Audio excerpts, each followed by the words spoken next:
So, what's happened to this locomotive is that the last time I ran it, I had it on the main, and all of a sudden it just slowly stopped working.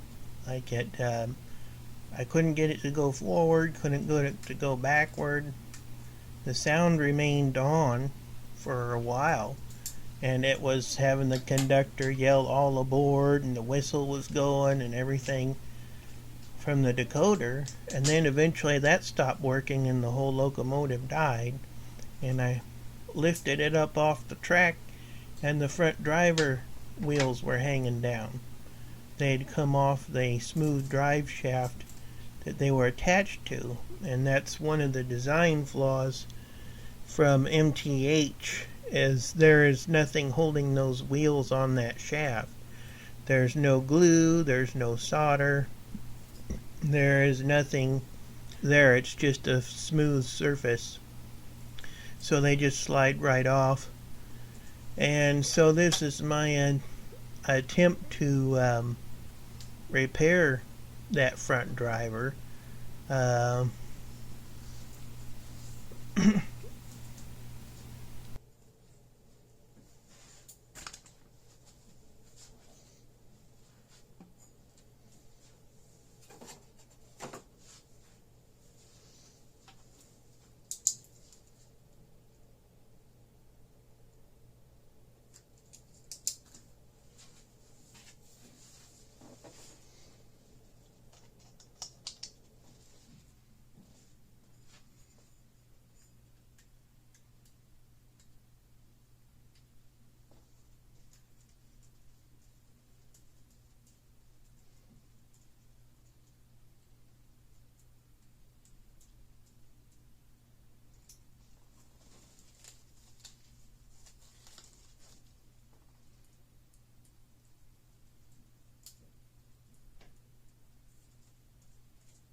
The second design flaw is that there are some brass blocks that attach to the drive shaft, and they have to slip down inside 2 slots on each side of the inside of those wheels. And all of them fit flush, the back 3, but the front slots for the front driver do not let it set down on the frame flush. And so I pushed down on it with a screwdriver, just a little bit of pressure to try and get it to go flush and sit down in them sockets where the brass blocks are supposed to go inside between those 2 wheels, and they did not want to do it at this point. So I had to find another measure.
So now I'm trying to see if I can get those slots where those brass blocks go just a little bit deeper, so that when I slide them down, they're flush with these other ones you see in this shot behind it, and then they lay flush with the chassis.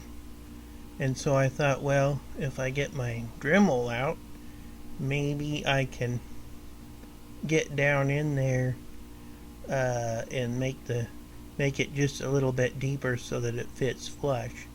And this attempt did not work either. It never did get flush. It didn't do any harm to it in any way, but it also didn't make it go flush with the rest of the chassis either. And this thing had enough oil and grease in it from the factory that you could probably put it into a small chainsaw or something like that and run it on that for a while. And that's part of the problem with these models, is people over grease everything, and if you don't run them every day, then that grease hardens up over time, and then it seizes your gears and they won't move at all. I had this happen with my grandfather's brass Shay locomotive that I inherited when he passed away, and he always put lubricant on his gears for his HO locomotives like everybody does, and he used to put lube on them after every use. But they sat in the box I think it was United was the name of the brass company, and it sat in the box with that foam for years, practically since, I don't know, maybe the 60s or 70s, and it became hard as a rock. And after a short time of running it on the track, it froze up and wouldn't move no more. So I took it to a repair shop, and I think it was Harvey's Repairs, train repairs in Missouri. And he said that there was so much grease hardened up on it that it froze all the gears up and wouldn't allow the motor to work, and that's why it wouldn't run. So he had to scrape all that old oil off of there. So the only thing I can tell you is that unless you're planning to run it all the time, you may not want to overload it with grease because it'll get hard as a rock, and then you got to have it all scraped off, and those gears are really hard to do that with.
So off camera, um, I had put some plastic weld glue on these wheels to the drive shaft, and was going to put it all back together again in this shot, and they came right back off as I was trying to screw that rod onto them.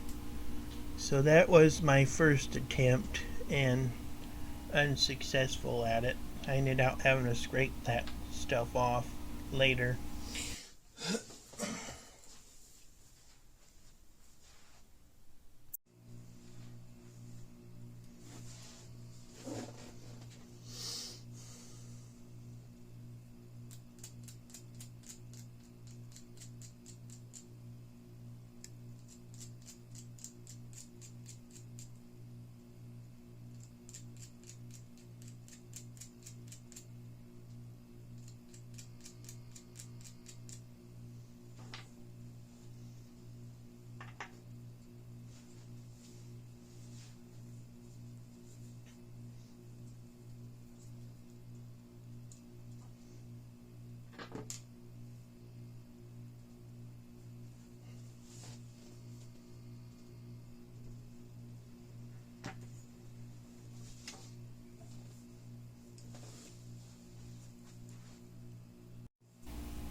So this is Chip Quick electronic grade silicone, and it's made for gluing chipboards and things like that, processor, CPU, I think maybe, and electronics.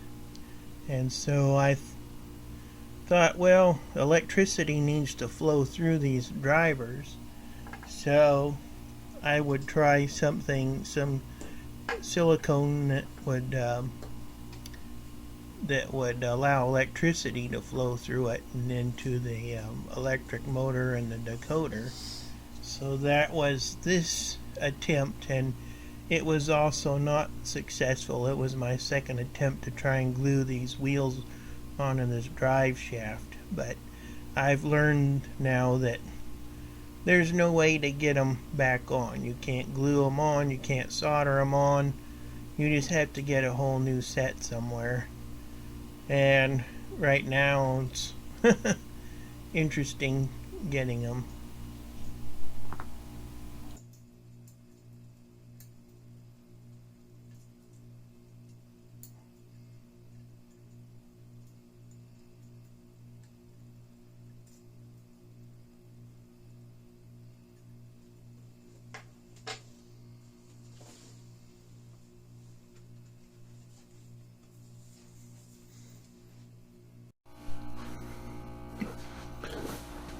So in conclusion to this